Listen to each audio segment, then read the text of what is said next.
The Dallas Stars picked up a much-needed win on Wednesday night at home against the Arizona Coyotes. And on today's episode, we'll talk about how they did it and talk about a great performance from Tyler Seguin and look ahead to tonight's matchup in Chicago. All of this and more coming up on a Thursday edition of Locked On Stars. Your Locked On Stars, your daily podcast on the Dallas Stars. Part of the Locked On Podcast Network, your team every day.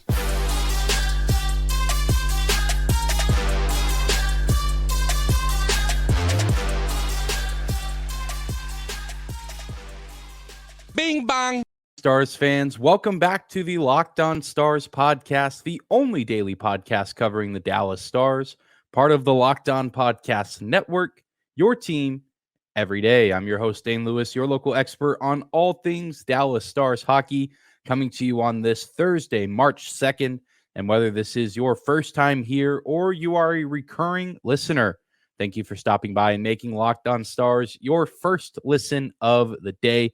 Be sure to hit that subscribe button if you're watching on YouTube or the follow button on your favorite podcasting platform of choice. The best way to help the show is to leave a like, comment, or a 5-star rating or review on Apple or Spotify. Thank you guys for tuning in. And how refreshing is it to be talking about yet again a Dallas Stars win? I know we saw one last Saturday in Vegas and then a little bit of a letdown on Monday against Vancouver, but the Stars hopefully this time back on track after a comeback win against the Arizona Coyotes, propelled by none other than Tyler Seguin. And I just got to say also, the Dallas Stars 1-0 since the return of the Neon Open sign. I know the YouTube folks can see it on screen.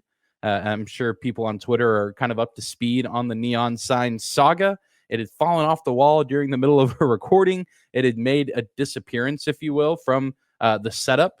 And then I realized, really, ever since that moment, things had gone downhill for the Dallas Stars. But now it is back on set. And it was back on set for the first time yesterday. The Stars won. It's staying. It's staying, ladies and gentlemen. And Tyler Seguin, hopefully he'll be staying in the same mode that he was in on Wednesday night for the remainder of the season. Because I think maybe we saw 91's best performance of the season on Wednesday night. Both of his goals absolutely pivotal for this team. They were so timely. The first one, a one-timer on the power play. Haven't really seen a ton of one-timer Seguin goals this season. Every now and then you'll get them, and every now and then you'll see a shot on goal from Seguin that's a one-timer. But I just feel like a lot of his goals this season have been a little bit closer to the net, where he's having to work a little bit harder and get those greasier goals, those more blue-collar goals, and he's doing a little bit less of his scoring from farther out. But on the power play, you have a little bit more space to operate, and Seguin is typically going to be hanging out on the wing somewhere during the man advantage, which is exactly where he was in the second period. That was the game-tying goal, a sweet feed from Wyatt Johnston to Evgenii Dadonov, who now has 2 points in his first 2 games in a Dallas Stars sweater. Really nice to see him continue to find ways to get involved with this team, despite being here less than a week. And of course, Seguin's second goal of the game was a shorthanded one late in the third period after Colin Miller drew a penalty that probably shouldn't have been called in the first place. Just kind of a bang, 2 guys going to the slot, and a Coyotes player falls over. Miller's stick was in the vicinity of the skates, and so the refs throw their hands up. Late in the third period, a little bit of a scary moment because as bad as the Coyotes are, they have weapons on that power play like Clayton Keller, who did score on the man advantage for the Coyotes in the first period. But Tyler Seguin and the Stars flip the fortunes during that sequence. A huge moment for the team. Radek Faksa and Seguin chasing the puck down the ice and scoring that goal to put the Stars up 2 and give them that much-needed insurance to help push them across the finish line. And in all reality, Tyler Seguin probably should have gotten the hat trick, but he decided to be a good teammate and pass the puck to Mason Marchment and try to get him out of his 30-game goalless streak. I think that's the right number. And of course, Mason Marchment, just the most snake-bitten player on this team, maybe the most cursed player offensively on this team, not able to bury the opportunity.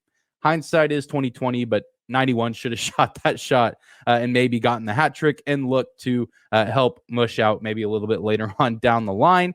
And on top of all that, Tyler Seguin does pick up an assist on Miro Heiskanen's goal, which was the game-winning goal, or really the one that put the Stars in front. So Tyler Seguin's fingerprints all over this game.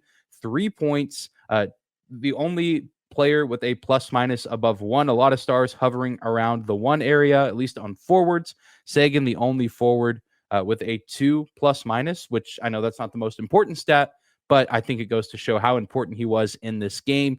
16 minutes, 51 seconds of on-ice time total, 3 minutes and 53 seconds on the power play, as well as 2 minutes and 15 seconds on the penalty kill. So Seguin continuing to be a key contributor to this team in all aspects of the game, 5-on-5 and on special teams. And if the Stars are going to truly get back into their rhythm, they need to see this Tyler Seguin more often. And I think, again, a huge part of it were some of the contributions he was getting from his teammates. And it's, not situations that he's always going to find himself in. On the game, the game sealing goal, if you want to call it that, the shorthanded one, he's out there on the penalty kill with Radek Faksa, who he has played with at times this season.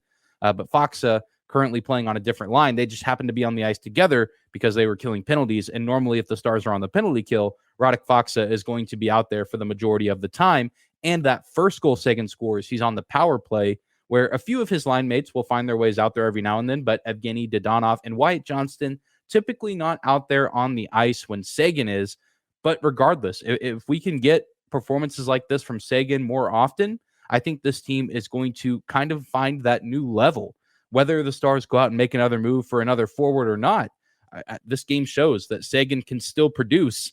It might not always be on the 5-on-5, though, which is unfortunate, but this game did have a lot of penalties between the two teams, 18 penalty minutes, 4 power play opportunities for the Stars. So I think there's signs of encouragement, too, for the Stars' second power play unit because of the addition of Evgenii Dadonov, who I think through only 2 games with the team has not only made an impact in terms of scoring and setting up teammates. I think the Stars' second power play unit has looked better with him kind of playing that bumper role where Denis Gurianov had typically been slotted in. I know Radek Faksa had been thrown in on that second power play unit at times when Gurianov was missing games due to a family matter. But I think Dadonov has found himself a nice little spot on that second power play unit. And it wasn't just the time that they scored. There were other chances on Wednesday night and on Monday night where I think that second power play unit looked a lot sharper than they typically do. I think Dadonov deserves a ton of credit for that. So hopefully that means we're getting more scoring chances and more goals on the power play from Tyler Seguin if the first power play unit isn't able to execute, which they weren't on Wednesday night, although they did get their fair share of looks as well. Joe Pavelski still looking for his first goal in over a month. He got close again and was still making big plays. So not too worried about the power play as a whole, because I think it's going to continue to get better, especially with the addition of a guy like Evgenii Dadonov and with players like Roope Hintz heating up. Roope Hintz now has goals in 3 consecutive games. Well, we're going to take a quick break, but when we come back, we'll continue to talk about this matchup and why it was so important, not just for the Stars to win this game, but the way they did it. Hugely important for them going forward. We'll talk about that a little bit more right after this. Today's episode of Locked On Stars is brought to you by our friends at FanDuel. The midway point of the NBA season is here, and now is the perfect time to download FanDuel, America's #1 sportsbook, because new customers get a no-sweat first bet up to $1,000. That's bonus bets back if your first bet doesn't win. Just download the FanDuel Sportsbook app. It's safe, secure, and super easy to use. Then you can bet on everything from the money line to point scorers and 3-point shots drained. Plus, FanDuel even lets you combine your bets for a chance at a bigger payout with a same-game parlay. So don't miss the chance to get your no-sweat first bet up to $1,000 in bonus bets when you go to FanDuel.com/lockedon. That's FanDuel.com/lockedon to learn more. Make every moment more with FanDuel, an official sports betting partner of the NBA and the Locked On Stars podcast.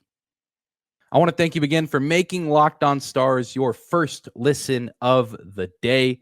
Continuing on with this discussion of last night's 4-2 win at home in regulation. the Dallas Stars taking down the Arizona Coyotes in comeback fashion, 4 consecutive goals, which I know it's the Arizona Coyotes, and maybe it's not the most impressive win in terms of the quality of opponent.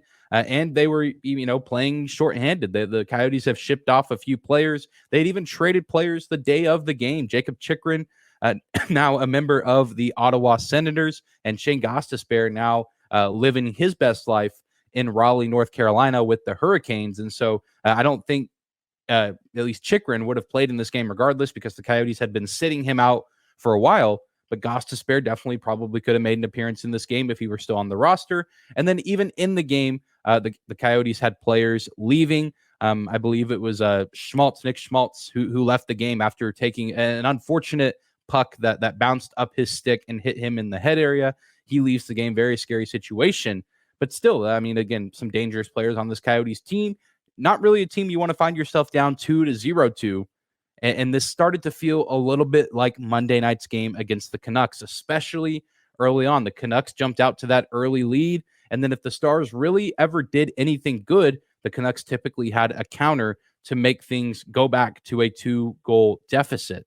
And this started to have that feeling. The Stars were down 2-0. They score a goal. And then the Coyotes, they kind of generate some chances. And even after Tyler Seguin's equalizing goal, we saw the Coyotes kind of get back on offense and put the Stars in some scary situations. And this really had the feeling of another upcoming bad loss to a basement dweller team, a loss that the Stars truly could not afford at this point. I mean, especially at home, you have to secure these kinds of wins. But the Stars did something we haven't really seen them do in quite some time, and they found a way to come back from a multi-goal deficit. Of course, you can call Saturday night's win in Vegas a comeback, but it was only a 1-goal deficit. Still impressive, still a big win, but the Stars found themselves down 2-0 in a game against a team that has nothing to lose, and a team that had, despite not really getting a ton of shots on goal, was carrying the majority of the momentum until we saw Roope Hintz score his 26th goal of the season on a sweet feed from Jason Robertson. As good as Tyler Seguin was,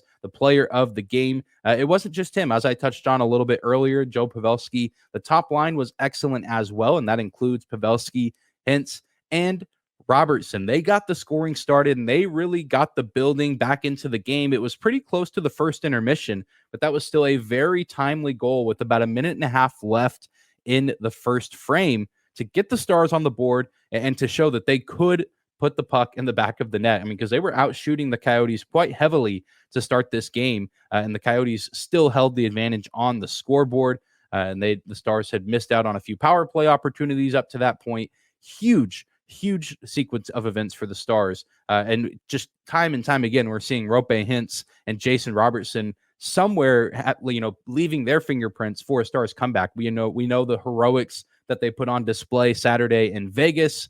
And now we see them step up in this moment. It was earlier on in the game, but I still think that it was a huge and timely sequence from those two for Hintz to pick up his 26th goal and Robertson his 39th assist on the season. And we also saw Miro Heiskanen get back into the scoring trend, if you will, his 8th of the year. Pretty simple passing sequence against Seguin, a pretty sappy move to just reset the play, send the puck back up top to Colin Miller, who then finds Heiskanen. And then Heiskanen just lets that thing eat. And for a second, it looked like the puck went off of Mason Marchment, but it went off of the defenseman that was next to Marchment, actually bounced off his glove into the net. Regardless, still good positioning by Marchment to kind of screen the goalie there, Connor Ingram, and allow Heiskanen to slip that puck past him.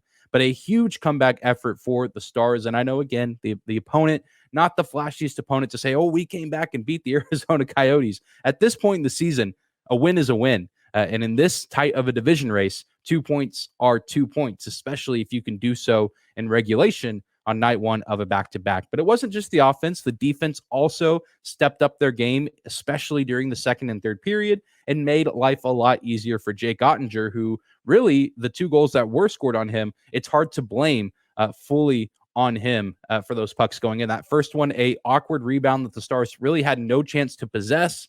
And the Coyotes player Barrett Hayton comes in. Pretty easy shot, point blank, while Ottinger's still trying to recover from the initial block. And then Clayton Keller, just some excellent patience to wait for a perfect goalie screen opportunity on the power play.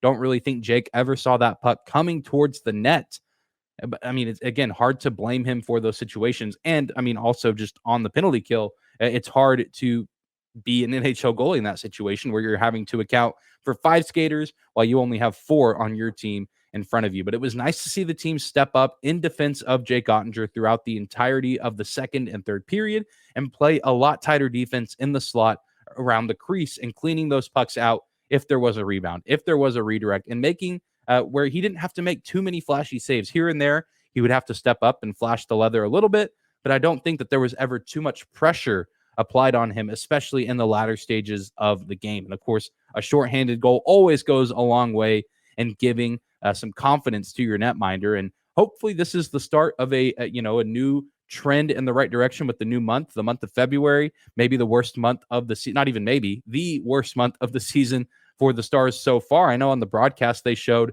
it's the only month this season that the Stars goal differential was negative.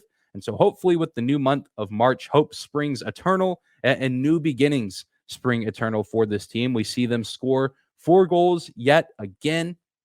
They get a good effort from their goaltender after a few questionable defensive sequences lead to goals against him. And again, the win in regulation is important because now the Stars are on a plane. They're probably in Chicago by the time a lot of you are hearing this on Thursday. They're probably flying Wednesday night to the Windy City to get ready for this game.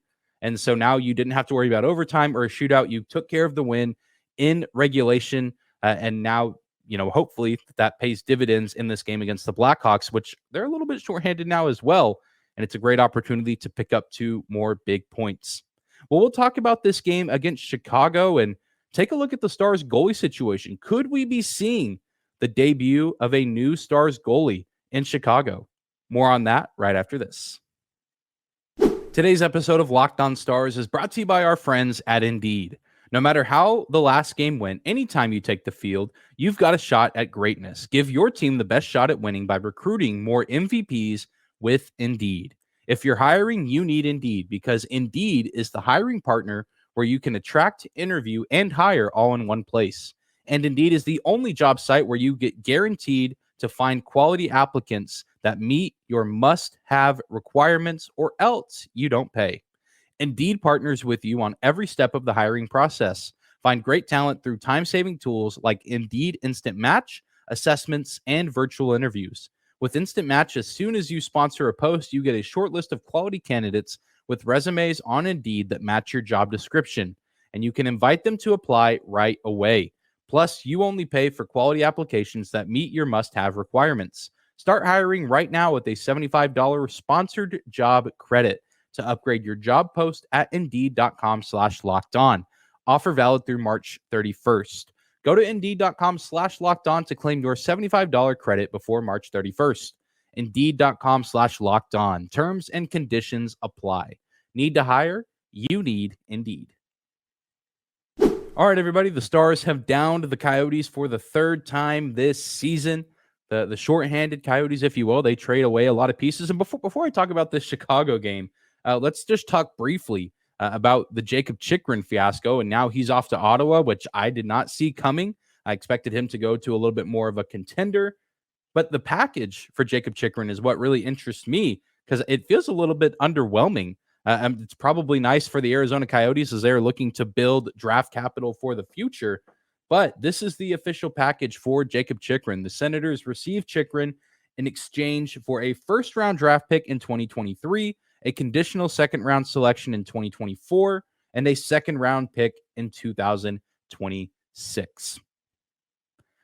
The Stars had 2 of those. The Stars have picks in 2024 and 2026. They don't have that first-round pick right now in the 2023 draft, but I think that they still could have sent something or someone to Arizona to satisfy, that front office and that organization in exchange for Jakob Chychrun. And maybe the asking price was too high. Maybe the Stars didn't want to have to deal with that cap hit. I mean, it's not the end of the world. It's a player I would have really liked to see in Victory Green, but now he's off in Ottawa. And so we'll have to see if the Stars make any other moves either today or tomorrow before the deadline on Friday afternoon. But the Stars have some more business to take care of tonight In Chicago, they have a quick turnaround for the second game of a back-to-back against a drastically different Blackhawks team than they saw last week. Patrick Kane is now the newest member of the New York Rangers. Sam Lafferty and Jake McCabe have made their way to Toronto as members of the Maple Leafs, but they still have Max Domi, who, if you ask me, is a player that the Stars should absolutely be looking to pick up. I've been talking about it for so long now, and I only have a couple more days to do it. But apparently there's some rumors out there that Max Domi doesn't really want to leave, which is interesting to me just because the Blackhawks, while they certainly have some decent pieces in the organization still, and they're looking to get a good draft pick, based on their performance or lack thereof this season, I don't really understand why a guy like Max Domi would want to stick around long term with this organization, because by the time this organization in Chicago is ready to compete and be at the top of the NHL world again, I feel like Domi is going to be out of his prime and not really, playing to the level that he probably would want to be, or that the Blackhawks would want him to be playing at. Just with where he's at in his career. He's 28 years old. His birthday, March 2nd. I'm looking on NHL.com. Happy birthday, Max Domi. March 2nd, 1995. So I guess 29 years old by the time you guys are hearing this, but he'll probably be in his mid to, early-ish 30s by the time the Blackhawks are contending again. All that to say, I don't really understand why he wouldn't want to go to a contending team if presented the opportunity. And I think he would fit really well with the Dallas Stars. But I digress. We'll see. If I'm the Stars, I find the best way I can to get Max Domi to hop on the plane with the team back to Dallas once the game is over. But besides the trade talk, beside the trade speculation and things of that nature, there's another interesting storyline to follow going into this matchup against the Blackhawks, and it's in the Stars' crease. Of course, we know that Jake Oettinger started against the Coyotes last night, but you really, in a perfect world, especially at this juncture in the season, don't want your number one goalie to have to start back-to-back games, especially with the travel from Dallas to Chicago. You would really love for Jake to get the night off. However, Scott Wedgwood missed last night's game, or was not backing up, because according to Coach Pete DeBoer, there was a minor setback to whatever injury he sustained over the past few games. We know he was out a few games ago. Matt Murray comes in and backs up. Matt Murray backed up on Wednesday night at home against the Coyotes. But now I haven't really seen a ton on Twitter after the game. I'm sure maybe there's a few updates in the morning or afternoon leading up to this matchup.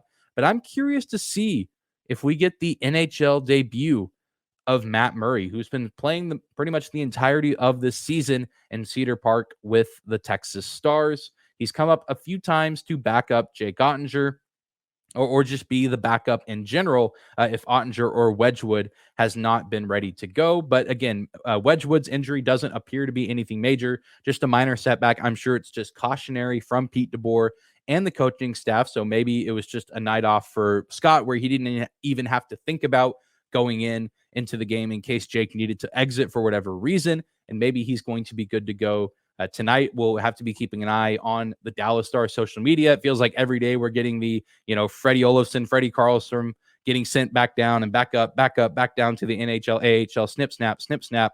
Shout out Michael Scott. But now Matt Murray has been added to that list as well, of getting moved up and down every now and then. So we're going to be keeping an eye on that. It'd be interesting to get the NHL debut of a goaltender. Not really something we expected to see for the Stars this season, with the rock-solid duo of Oettinger and Wedgwood in net. But Matt Murray, 25-year-old out of Alberta, could be exciting, could be a fun storyline to follow.